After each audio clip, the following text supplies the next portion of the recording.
January 4 ng 3:30 AM. Tinatry ko yung best ko ha, habang nagtatrabaho ako. Talagang sinasabay ko to. So, very cute sila yung mga pump natin. It's okay. Magkakaroon ng ganda ng progress. Have patience. Okay, nasa 1.5 hours. Okay, we'll see how much we can make in a day. Mga 4. Hindi ko sure kung kaya ko 4, pero let's try. So, konti na lang. Kung nag-brown out kasi, hindi ng hot water. Kasi, yun nga, walang saksakan. Tapos, maarte kasi si Bobby. Ayaw niya mag-init ng water sa stove. Tapos, yung lagayan hindi pang hot water. So, ayaw niya. So, kaya, yung tubig kasi dito hindi naiinom. So, kaya, yung water na pinag-iinit niya dun sa stove is yung galing sa faucet. And then, parang nilagay lang siya sa bowl and then may water. Gano'n. So, buo, pure na milk ko ang nainom ni Jem. Buti na lang hindi siya nag-a-adjust kahit pa may halo or walang halo yung milk. So, kaya nabawasan ng bongga yung mga na-pump ko in advance yung mga pasobra sana. Ba't pa ulit ako? So, naka 3 ounce ako ngayon. It's okay, it's okay. 3 tayo. See you later. 3:37 ng January 4. Naku, dapat kaninang 9 AM ako ang next pump ko pero hindi ako nakapump. Diyos ko.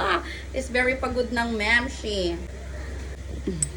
Konti lang. Sige lang, laban.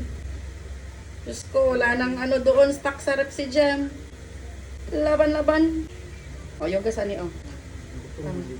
So, meron tayong almost 2. Almost 2.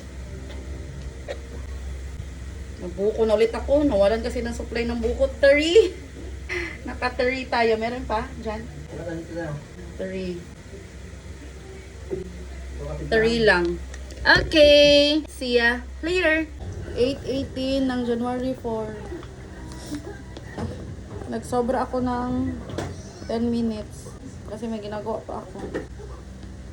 Tulog na ako. Kids na. Tulog na ako.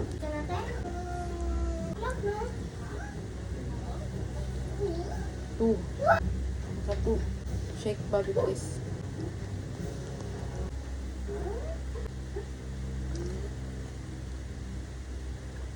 Four. Naka 4. 4. So, 8 plus 8 ba tayo, no? So, 8 plus 4 kung every 4 hours. Mga alas 12 max. 4. 12. Try lang. Ibatugsa ko. Okay, 4 ounce. See ya later if kaya. Tulog muna ako.